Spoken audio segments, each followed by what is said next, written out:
The unnatural cold seeped into Silas Thorne's bones the moment his fingers brushed the impossibly smooth porcelain cheek. A chill deeper than the West Virginia autumn damp clinging to the derelict Blackwood Manor's attic air. A chill whispering wrong in the marrow-deep way only genuine dread can. Yet, the antique dealer's avarice, honed sharper than any scalpel, sliced through the warning.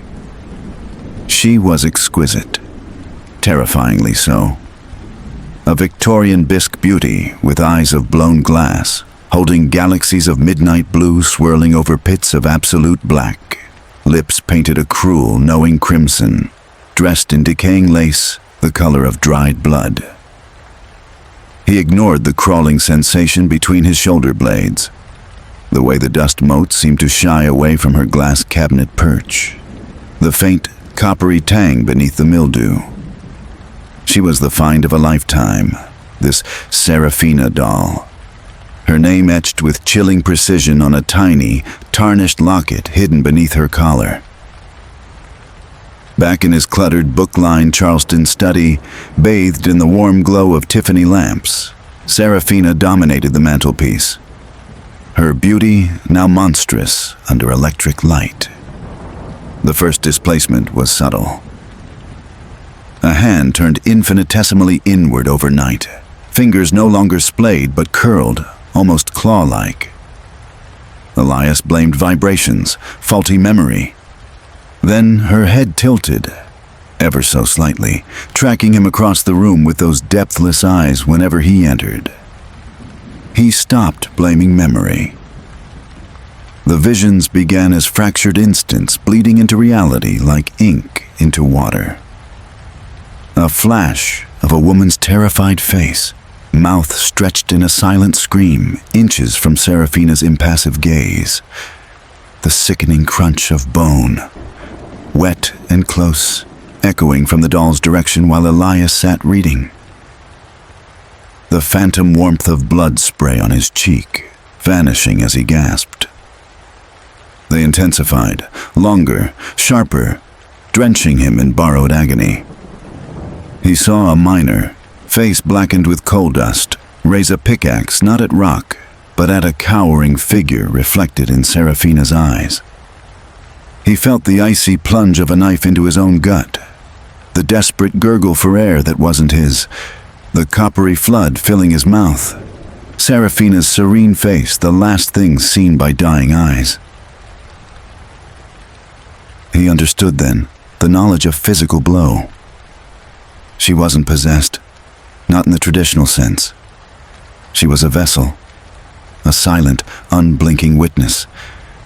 Every atrocity committed in her presence, every scream choked off, every life violently extinguished near her delicate form, had been absorbed, etched into her cold porcelain soul like grooves on a record. She didn't house a single demon. She contained the echoes of countless horrors, the accumulated unbearable weight of pure suffering endured by those who had owned her. And her purpose wasn't malice, but a ghastly, compulsive need to share. To force her current keeper to see, to feel, to remember the agony she had recorded. Silas wasn't just seeing the past.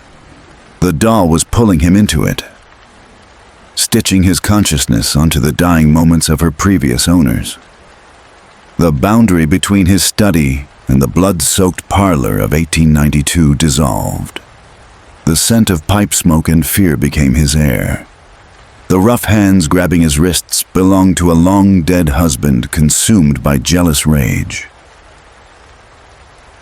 Seraphina sat on the mantel, then as now, her painted smile a rictus of detached observation. Silas fought back, tearing himself from the phantom grip, collapsing onto his Persian rug, the taste of bile and phantom blood thick in his throat. He knew he couldn't escape. The doll demanded an audience for its gruesome archive. The visions weren't just replays. They were invitations, increasingly immersive, pulling him deeper into the raw, shattering pain. He saw a Depression-era mother, hollow-eyed with despair, holding Serafina as she placed a pillow over her wailing infant's face. Elias's own arms trembled with the awful, suffocating pressure, the tiny struggles fading beneath his hands.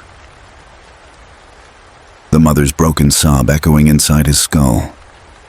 Serafina's locket felt icy against his palm one night, though he hadn't touched her. Inside, a miniature portrait wasn't of a child, but of a man Elias recognized from a vision.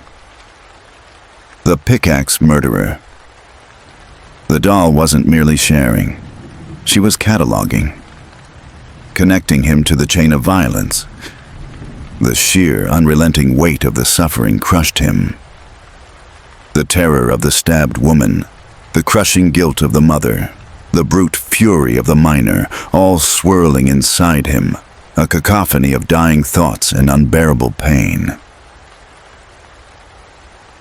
He couldn't eat, couldn't sleep without falling into another's death throes. His reflection grew gaunt, haunted, eyes perpetually wide with the stare of someone who has seen too much. Serafina watched. Always. Her position shifts became more brazen. Facing his bed directly, one porcelain hand outstretched as if beckoning him into the next horrific memory. The cold radiating from her was constant now, a localized winter in his study.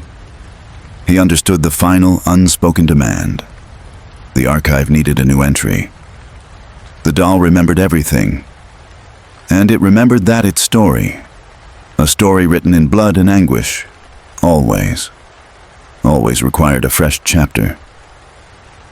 The unbearable pressure built, the borrowed screams in his head becoming a constant shriek. He found his hand closing around the heavy, brass fireplace poker. Its weight familiar yet alien, a tool from one of the visions. Serafina's head tilted further. Those bottomless blue-black eyes fixed on him with rapt, expectant attention. A profound, chilling calm settled over Elias. A calm not his own. The calm of the miner raising his pick, of the husband gripping the knife, of the mother holding the pillow. The poker felt right in his hand. Inevitable. He took a step towards the study door, towards where his wife slept peacefully, unknowing, down the hall. Serafina's crimson lips seemed to deepen in color, almost glistening. The recording had begun.